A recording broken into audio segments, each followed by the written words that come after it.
Doctor ortho, अब दर्द भी घुटने टेकेगा। राष्ट्रीय स्वयंसेवक संघ यानी कि आरएसएस प्रमुख मोहन भागवत के 3 बच्चों वाले बयान पर धार्मिक और राजनीतिक प्रतिक्रिया तेज होती जा रही है। इसी कड़ी में शंकराचार्य स्वामी अविमुक्तेश्वरानंद सरस्वती ने बरेली में आयोजित एक प्रेस कॉन्फ्रेंस के दौरान तीखी टिप्पणी करते हुए कहा कि जो लोग जनसंख्या बढ़ाने की बात करते हैं उन्हें पहले खुद इसका पालन करना चाहिए। स्वामी अविमुक्तेश्वरानंद ने स्पष्ट शब्दों में कहा कि उन्होंने पहले भी ये सुझाव दिया था कि संघ प्रमुख और उनके प्रचारक स्वयं विवाह करें और बच्चे पैदा करें अगर उन्हें लगता है कि जनसंख्या बढ़ाना आवश्यक है। उन्होंने कहा कि एक और सरकार जनसंख्या विस्फोट की चिंता जताती है, वहीं दूसरी ओर कुछ लोग अधिक संतान पैदा करने की सलाह दे रही हैं। ऐसे में विरोधाभास समझ से परे हैं। दरअसल मोहन भागवत कई मौकों पर ये कह चुके हैं कि हिंदू समाज के लिए 3 बच्चे होना एक संतुलित पारिवारिक संरचना का संकेत है। हाल ही में मथुरा दौरे के दौरान उन्होंने कहा था कि चिकित्सा और मानस शास्त्र के अनुसार 3 संतान होने से परिवार अधिक संतुलित और स्वस्थ रहता है। उनका यह भी कहना था कि इससे बच्चों के व्यक्तित्व विकास में मदद मिलती है और परिवार में सामंजस्य बना रहता है। इसी बयान को लेकर पूछे गए सवाल पर शंकराचार्य ने तीखी प्रतिक्रिया दी।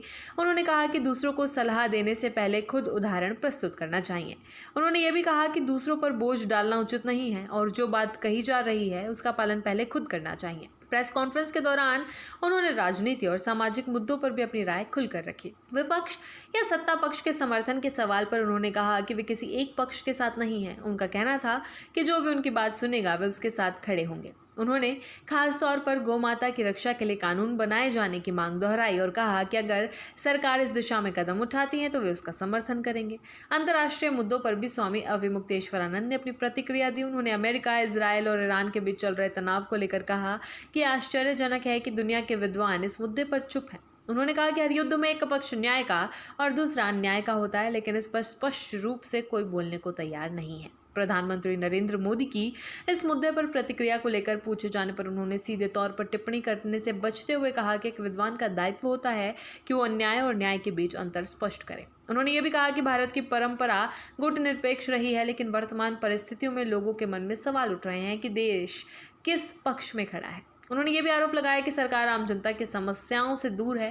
गैस सिलेंडर की किल्लत और महंगाई जैसे मुद्दों का जिक्र करते हुए उन्होंने कहा कि आम आदमी इन समस्याओं से जूझ रहा है, जबकि सत्ता में बैठे लोगों को इसका एहसास नहीं है। गोमाता के मुद्दे पर उन्होंने कहा कि उन्होंने सरकार को इस संबंध में कानून बनाने के लिए समय दिया था, लेकिन कोई ठोस कदम नहीं उठाया गया।